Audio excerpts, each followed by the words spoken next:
अस्सलामुअलैकुम, welcome to my channel Science Emporium. Atomic and molecular physics की lecture series को continue करते हुए आज हम स्टडी करेंगे वेक्टर एटम मॉडल। अब वेक्टर एटम मॉडल से पहले हमने बोहर्स एटॉमिक मॉडल को भी स्टडी किया है और समरफील्ड एटॉमिक मॉडल को भी स्टडी किया है। इस मॉडल को समझने के लिए आपको प्रीवियस मॉडल्स की लेक्चर्स को देखना ज़रूरी है, क्योंकि ये सारे मॉडल्स बैक टू बैक एक दूसरे की डिस्क्रिपेंसीज को ओवरकम कर रहे हैं। जैसे कि हमने बोहर्स मॉडल में स्टडी किया था कि वो हाइपर फाइन स्ट्रक्चर को और फाइन स्ट्रक्चर्स को एक्सप्लेन नहीं कर सका था, तो उन स्ट्रक्चर्स को एक्सप्लेन करने के लिए फर्दर हमारे पास मॉडल्स आए। जो फाइन स्ट्रक्चर था उसको एक्सप्लेन करने के लिए हमारे पास समरफील्ड मॉडल आया था। समरफील्ड मॉडल में फिर हमने बहुत सारी चीज़ों को डिस्कस किया और फिर हमने वहाँ पे भी ये चीज़ देखी कि कुछ चीज़ें ऐसी थी जो कि समरफील्ड एटॉमिक मॉडल भी एक्सप्लेन नहीं कर सका था। जैसे कि हमारे पास जो रिलेटिव इंटेंसिटीज़ थी लाइंस की इन हाइड्रोजन एटम स्पेक्ट्रम, और ज़ीमन इफ़ेक्ट जो था जिसमें स्पेसिफिकली एनामलस ज़ीमन इफ़ेक्ट जो था, इनको जो है समरफील्ड एटॉमिक मॉडल एक्सप्लेन नहीं कर सका था। अब इन शॉर्टकमिंग्स को, इन डिस्क्रिपेंसीज को ओवरकम करने के लिए हमारे पास नया मॉडल प्रेजेंट किया गया था जिसका नाम था वेक्टर एटम मॉडल। तो पिछले मॉडल्स की जितनी भी डिस्क्रिपेंसीज थी वो यहाँ पे एक दफ़ा फिर से मैंने मेंशन की हुई है इस पैराग्राफ में। इसको आप रीड आउट कर दें, एक्सप्लेन मैंने आपको एक दफ़ा फिर कर दिया है। अब वेक्टर एटम मॉडल के ऊपर आते हैं। तो वेक्टर एटम मॉडल जो था इसने पिछले मॉडल्स की शॉर्टकमिंग्स को ओवरकम किया था और इस मॉडल को हमारे पास प्रपोज किया था यूलनबर्ग और गाउड-स्मिथ ने 1925 में। इस मॉडल के अकॉर्डिंग हमारे पास जो स्पिन एंगुलर मोमेंटम है और जो ऑर्बिटल एंगुलर मोमेंटम है, इनका वेक्टर सम लिया जाता है जो कि हमारे पास इक्वल होता है to the resultant angular momentum vector which is J. ठीक है, यानी कि हमारे पास यहाँ पे स्पिन एंगुलर मोमेंटम और ऑर्बिटल एंगुलर मोमेंटम जो है, इनका वेक्टर सम लिया जाता है। This is actually the vector atom model. अब इस मॉडल में हमारे पास 3 न्यू टर्म्स जो है उनको एक्सप्लेन किया गया है, उनका जो है कॉन्सेप्ट दिया गया है, which is spin angular momentum, orbital angular momentum and resultant angular momentum. ठीक है, अब वन बाय वन हम इन सबको डिस्कस करते हैं। सबसे पहले हम आते हैं ऑर्बिटल एंगुलर मोमेंटम की तरफ। तो हमारे पास एंगुलर मोमेंटम जब हमारे पास ऑर्बिटल मोशन ऑफ इलेक्ट्रॉन्स की वजह से जनरेट होता है, that is simply known as orbital angular momentum. ठीक है, the momentum that is generated or that is produced due to the orbital motion of electrons, that is known as the orbital angular momentum, and it is represented with capital L with a vector head, क्योंकि ये हमारे पास क्या है, एक vector quantity है। ठीक है, अब इसका जो मैग्नीट्यूड है वो हम कैसे शो करते हैं, इसका मैग्नीट्यूड हम इस फॉर्मूला के साथ शो करते हैं, which is l is equal to under the root l into l plus one h cut, where h cut जो है this is equal to Planck's constant divided by 2 pi. ठीक है, एंड जो हमारे पास स्मॉल एल है this is actually the orbital quantum number, and इसकी values क्या होती हैं, 0 1 2 3 होती हैं for the respective subshells. ठीक है, एस पी डी एफ। ठीक है, अब यहाँ पे जो हमारे पास ये एल है इसको हम लिख सकते हैं as l asterisk h cut, where l asterisk हमारे पास इक्वल है टू दिस होल टर्म। ठीक है, this is about orbital angular momentum that you should know. ठीक है, नेक्स्ट हमारे पास आ जाता है स्पिन एंगुलर मोमेंटम। तो स्पिन एंगुलर मोमेंटम हमारे पास क्या होता है, it simply is the angular momentum due to the spin motion of electrons about their own axis. ठीक है, सो ये हमारे पास स्पिन एंगुलर मोमेंटम हो गया है।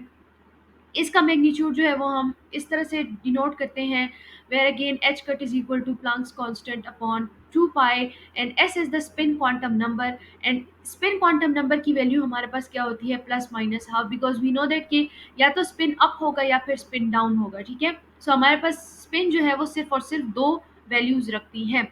इसके अलावा हम इस मैग्नीट्यूड को जो है इस तरह से रिप्रेजेंट कर सकते हैं, that is asterisk H cut, where asterisk हमारे पास इस वैल्यू के इक्वल आ जाएगा। फिर हमारे पास आ जाता है total angular momentum. We know that कि total angular momentum is the vector sum of spin angular momentum and orbital angular momentum. ठीक है, and it is mathematically written as this. अब यहाँ पर जो मैग्नीट्यूड है जे का वो हमारे पास कैसे होगा, इसका मैग्नीट्यूड हम लिखेंगे as under the root j into J plus one h cut, where जो ये स्मॉल जे है this is actually the total angular momentum quantum number, और जो जे है इसकी वैल्यूज हमारे पास है l plus s minus one, l plus s minus two up to l minus s. ठीक है, अब यहाँ पे हमारे पास दोनों क्वांटिटीज दैट इज के orbital angular momentum quantum number and spin angular momentum quantum number जो है इन्वॉल्व होंगी। एंड अगेन हम यहाँ पर जो ये J into J plus one under the root है इसको हम जे स्टेरिक से डिनोट कर सकते हैं, और ये हमारे पास क्या है, मैग्नीट्यूड है for the total angular momentum. तो ये हमारे पास ये 3 टर्मिनोलॉजीज़ थी जो कि हमारे पास क्या है, ऑर्बिटल एंगुलर मोमेंटम है, स्पिन एंगुलर मोमेंटम है एंड रिजल्टेंट एंगुलर मोमेंटम है। अच्छा, अब हमारे पास क्या है कि जो वेक्टर एटम मॉडल है ये हमारे पास एक सेमी क्लासिकल मॉडल है। सेमी क्लासिकल मॉडल से हमारा मतलब ये है कि यहाँ पर जो हमारे पास स्पिन एंगुलर मोमेंटम है और जो हमारा ऑर्बिटल एंगुलर मोमेंटम है, इनको ट्रीट क्लासिकली किया जाता है, लेकिन जो इनकी वैल्यूज होती हैं वो क्वांटम मैकेनिकली दी जाती हैं। अब देखें, हमारे पास यहाँ पे हम इसकी दो सिनारियोज देखते हैं। क्या हमें पता है कि हमारे पास जो टोटल एंगुलर मोमेंटम है that is equal to l plus s, ठीक है, the sum of orbital angular momentum and spin angular momentum. तो देखिए अब यहाँ पे हमारे पास जो स्पिन एंगुलर मोमेंटम है ये हमारे पास अपवर्ड फेस कर रहा है, यानी कि हमारे पास स्पिन अप है। एंड वी नो दैट कि स्पिन अप के लिए हम स्पिन की वैल्यू लेते हैं पॉजिटिव, तो हमारे पास यहाँ पे हम ले लेंगे एल प्लस हाफ, ठीक है। इसी तरह आप फिगर बी को देखें तो यहाँ पे आपके पास जो स्पिन है वो डाउनवर्ड फेस कर रहा है। इसका मतलब क्या है कि हमारे पास स्पिन डाउन है एंड स्पिन डाउन के लिए हम वैल्यू लेते हैं माइनस हाफ। तो यहाँ पे हमने क्या कर लिया कि हमारे पास जो एंगुलर मोमेंटम है, जो टोटल एंगुलर मोमेंटम है, इसकी हमारे पास दो वैल्यूज आ रही हैं। तो इन दो फिगर्स को स्टडी करने के बाद हमें ये चीज़ क्लियर होती है कि हमारे पास जो ये टोटल एंगुलर मोमेंटम है ये हमारे पास क्या है, वेक्टर सम है of the orbital angular momentum and the spin angular momentum. अब आते हैं हम main features of vector atom model की तरफ, जिसमें हमारे पास मेनली दो फीचर्स ही हैं वेक्टर एटम मॉडल की। एक हमारे पास है स्पिनिंग इलेक्ट्रॉन और दूसरी हमारे पास है स्पेशल क्वांटाइजेशन। तो वन बाय वन हम इनको अब डिस्कस करते हैं। तो आते हैं सबसे पहले feature of vector atom model की तरफ, जो कि हमारे पास है स्पिनिंग इलेक्ट्रॉन। अब यहाँ पे क्या था कि in order to explain the fine structure of hydrogen like atoms, Uhlenbeck and Gauss-Smith in the year 1925 put forward electron spin hypothesis, according to which in addition to the movement of electron in an orbit around the nucleus, it also rotates about its own axis. तो हमारे पास क्या था कि जो हमारे पास fine structure था hydrogen like atoms का, उनको एक्सप्लेन करने के लिए यूलनबैक और गाउड स्मिथ ने 1925 में एक हाइपोथेसिस प्रेजेंट की जिसका नाम है इलेक्ट्रॉन स्पिन हाइपोथेसिस। इस हाइपोथेसिस के अकॉर्डिंग कि इलेक्ट्रॉन जो है हमारे पास ना सिर्फ ऑर्बिटल मोशन रखता है बल्कि वो हमारे पास अपनी ही एक्सिस के अराउंड जो है रोटेट करता है, जो कि हमारे पास नोन है एज द स्पिन मोशन। तो यहाँ से हमें इस चीज़ का भी पता चलता है कि हमारे पास जो स्पिन मोशन था उसका सबसे पहले जो कॉन्सेप्ट था या आइडिया था वो हमें किसने दिया था, वो वेक्टर एटम मॉडल ने दिया था। अब हमारे पास क्या है कि चूंकि हमारे पास स्पिन मोशन भी है इलेक्ट्रॉन का, तो हमारे पास क्या हो जाएगा कि अकॉर्डिंग टू दैट हमारे पास इलेक्ट्रॉन जो है उसमें एक स्पिन एंगुलर मोमेंटम भी होगा, और स्पिन एंगुलर मोमेंटम है तो स्पिन मैग्नेटिक मोमेंट भी मौजूद होगा which is represented as mu s. अब हमारे पास जो स्पिन एंगुलर मोमेंटम है इसके बारे में हमने ऊपर डिस्कस कर लिया है, तो इसको दोबारा मैं एक्सप्लेन नहीं कर रही। जस्ट आप देख लें कि हम यहाँ पर दोबारा इसका मैग्नीट्यूड लिख रहे हैं which is s is equal to under the root s into s plus one h cut, ठीक है, where s is the spin quantum number which is equal to plus minus half. And we know that कि हमारे पास यहाँ पर जो under the root s into s plus one है इसको हम एस स्टेरिक लिख सकते हैं। तो अकॉर्डिंग टू दैट हमारे पास जो स्पिन एंगुलर मोमेंटम है इसका मैग्नीट्यूड आ जाएगा एस स्टेरिक एच कट, ठीक है। अब हमारे पास क्या है कि नई टर्म हमारे पास यहाँ पे क्या हमें नजर आ रही है, वो है स्पिन मैग्नेटिक मोमेंट, ठीक है। तो स्पिन मोशन की वजह से जो मैग्नेटिक मोमेंट जनरेट होता है that is the spin magnetic moment, and इसका जो मैग्नीट्यूड है that is e by m s, ठीक है। This is its magnitude. ना हमें एस की वैल्यू पता है तो हम एस की वैल्यू यहाँ पे प्लेस कर देते हैं, जो कि देखिए यहाँ पे हमने फाइंड आउट की हुई है magnitude of the spin angular momentum, वो हमने यहाँ पे प्लेस कर दिया है, ठीक है। अब हमारे पास क्या है, यहाँ पे एस की वैल्यू तो प्लस माइनस हाफ है, लेकिन चूंकि हम यहाँ पे मैग्नीट्यूड ले रहे हैं स्पिन मैग्नेटिक मोमेंट का, तो मैग्नीट्यूड हमारे पास पॉजिटिव टर्म्स का होता है हमेशा, यानी कि यहाँ पे हम मॉडुलस लेंगे तो हमारे पास नेगेटिव टर्म भी पॉजिटिव हो जाएगी। तो इसीलिए स्पिन की जो हम वैल्यू लेंगे वो हम हाफ लेंगे, यहाँ पे जस्ट पॉजिटिव हाफ। तो यहाँ पे हमने प्लेस कर दिए वो वैल्यूज। इसका एलसीएम ले लें और उसको फिर हाफ के साथ आप मल्टीप्लाई कर दें तो आपके पास एंड रिजल्ट आ जाएगा अंडर द रूट 3/2। अब ये 2 जो है इस 2 के साथ मल्टीप्लाई हो जाएगा तो ये 4 बना लेगा और बाकी सारी टर्म्स एज इट इज आ जाएंगी। अब यहाँ पर हमारे पास एक न्यू टर्मिनोलॉजीज भी इंट्रोड्यूस हो रही है, जो कि हमारे पास है बोहर मैग्नेट्रॉन, जो कि हमारे पास इक्वल है EH/4πm, ठीक है। ये हमारे पास क्या है, this is the spin magnetic moment, ठीक है। जो बोहर मैग्नेट्रॉन है इसकी वैल्यू हमारे पास है 9.27 10⁻⁻24, ठीक है। सो अब हमारे पास क्या है कि the spinning electron can successfully explain doublet structure of sodium and anomalous Zeeman effect as well. अब यहाँ पे जब हमारे पास ये स्पिनिंग इलेक्ट्रॉन का कॉन्सेप्ट वेक्टर एटम मॉडल ने प्रेजेंट कर दिया था, तो इसकी वजह से अब हम जो है जो डबलेट स्ट्रक्चर था सोडियम का और जो हमारे पास एनामलेस जीवन इफेक्ट था उसको भी हम एक्सप्लेन कर सकते थे। यानी कि इस स्पिनिंग एक ही फीचर की वजह से वेक्टर एटम मॉडल के हमारे पास दो डिस्क्रिपेंसीज ओवरकम हो रही हैं, एक फाइन स्ट्रक्चर की और दूसरी हमारे पास एनामलेस जीवन इफेक्ट की।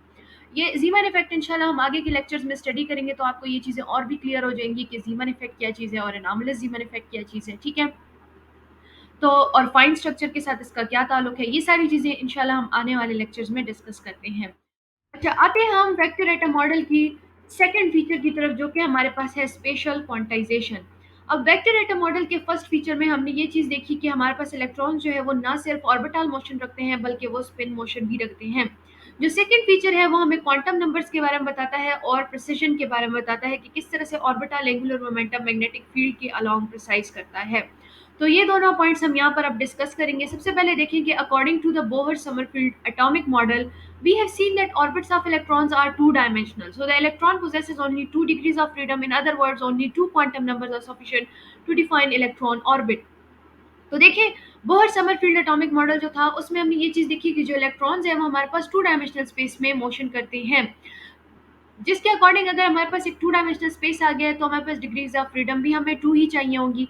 एंड इसके अकॉर्डिंग हमारे पास बोहर समरफील्ड ने ये कहा कि हमारे पास दो क्वांटम नंबर्स ही इनफ है इलेक्ट्रॉन ऑर्बिट को डिफाइन करने के लिए। लेकिन जनरली तो हमारे पास इलेक्ट्रॉन जो है वो थ्री डायमेंशनल स्पेस में मूव करते हैं, तो देयरफॉर इसकी क्या हो जाएंगी, थ्री डिग्रीज ऑफ फ्रीडम भी हो जाएंगी। In other words three quantum numbers are required to define electron orbit, ठीक है। टू क्वांटम नंबर्स नहीं बल्कि थ्री क्वांटम नंबर्स हमें रिक्वायर्ड है ताकि हम इलेक्ट्रॉन के ऑर्बिट को डिफाइन कर सके, उसकी मोशन को डिफाइन कर सके इन अ सर्टेन ऑर्बिट। अब हमारे पास क्या है कि इन तीन क्वांटम नंबर्स में से दो क्या है, वो हमारे पास साइज और फॉर्म ऑफ इलेक्ट्रॉन ऑर्बिट के बारे में बताते हैं। थर्ड क्वांटम नंबर जो है वो हमें ओरिएंटेशन ऑफ इलेक्ट्रॉन ऑर्बिट के बारे में बताता है, जो कि हमारे पास डिस्क्रीट और सर्टेन वैल्यूज रखती हैं। यानी कि हमारे पास जो इलेक्ट्रॉन ओरिएंटेशन रखता है इन इट्स ऑर्बिट वो हमारे पास डिस्क्रीट होती हैं। अब हमारे पास 10 जो स्पेशल क्वांटाइजेशन है इलेक्ट्रॉन ऑर्बिट का, वो हमारे पास क्या हो गई है, वेक्टर क्वांटिटीज हो गई हैं। देखिए, हमें ओरिएंटेशन के बारे में, एक स्पेसिफिक डायरेक्शन के बारे में बता रहे हैं, एक स्पेसिफिक ओरिएंटेशन के बारे में बता रहे हैं कि स्पेसिफिक डायरेक्शन में हमारे पास इलेक्ट्रॉन मूव करेगा, डिस्क्रीट वैल्यूज रखेगा, तो ये हमारे पास क्या बन गई है, एक वेक्टर क्वांटिटी बन गई है। तो हमारे पास इस सेकंड फीचर से हमें ये चीज़ का पता चल रहा है कि जो इलेक्ट्रॉन्स है वो हमारे पास दो क्वांटम नंबर से पूरी तरह उनके ऑर्बिट्स में मोशन जो है वो एक्सप्लेन नहीं हो सकती, बल्कि हमें थ्री क्वांटम नंबर्स रिक्वायर्ड है। आगे जाके आप देखेंगे कि वेक्टर एटम मॉडल ने हमें सेवन क्वांटम नंबर्स एक्सप्लेन करके दिए हैं, ठीक है। अब देखिए, फिर हम ये कहते हैं कि when we place the atom in an external magnetic field applied along z direction and normal to the plane of orbit makes angle theta with the z axis. कहते हैं कि अगर हमारे पास हम एक एटम को एक्सटर्नल मैग्नेटिक फील्ड में place कर दें, जो कि हमारे पास जो मैग्नेटिक फील्ड है वो हमारे पास z डायरेक्शन के अलोंग अप्लाई हुआ हो और ये हमारे पास नॉर्मल हो टू द प्लेन, तो हमारे पास जो एटम होगा वो z एक्सिस के साथ एक एंगल बनाएगा थीटा, ठीक है। Due to the applied external magnetic field, the plane of the orbit precesses about magnetic field as the precision of mechanical top in the gravitational field. अब क्या कहते हैं कि जब हम मैग्नेटिक फील्ड को अप्लाई कर देते हैं किसी भी एटम के ऊपर, ठीक है, तो क्या होता है कि वो हमारे पास उस मैग्नेटिक फील्ड के अलोंग प्रिसिजन स्टार्ट कर देता है। जिस तरह से आप देखिए, आप एक लट्टू जो है उसको आप घुमाएं, ठीक है, वो आपके पास मैग्नेटिक फील्ड के अलोंग जो है वो प्रिसिजन शुरू कर देता है, एक पॉइंट के अबाउट जो है वो स्पिनिंग शुरू कर देता है, ठीक है। तो इसी तरह से हमारे पास क्या होता है कि जब आप मैग्नेटिक फील्ड अप्लाई करते हो किसी एटम के ऊपर या किसी एटम को मैग्नेटिक फील्ड में आप प्लेस कर देते हो, तो जिस डायरेक्शन में वो मैग्नेटिक फील्ड होगा उस डायरेक्शन के अलोंग जो है वो एटम जो होगा क्या करना शुरू कर देगा, प्रिसिजन करना शुरू कर देगा। The special quantization restricts theta to certain discrete values। अब ये जो स्पेशल क्वांटाइजेशन, ये जो हमारे पास अब प्रिसिजन हो रही है of atom along the axis of the magnetic field, external magnetic field, ठीक है, वो हमारे पास क्या चीज़ है, स्पेशल क्वांटाइजेशन कहलाती है, ठीक है।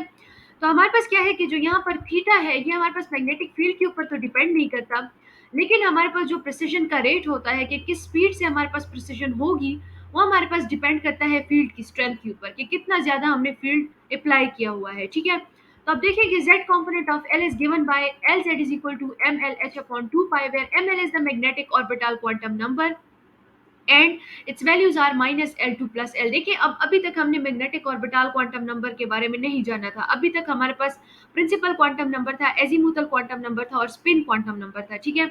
अब हमारे पास एक चौथा क्वांटम नंबर भी आ गया which is known as the magnetic orbital quantum number, जो कि देखिए वेक्टर एटम मॉडल के थ्रू हमारे पास आते जा रहे हैं। ठीक है, इसके साथ अब आगे और भी आप क्वांटम नंबर्स को डिस्कस करेंगे इसी मॉडल के अंदर। ठीक है, फिर हमारे पास क्या है कि जब हम एल जेड अपॉन एल करेंगे, this is the Z component of the orbital angular momentum.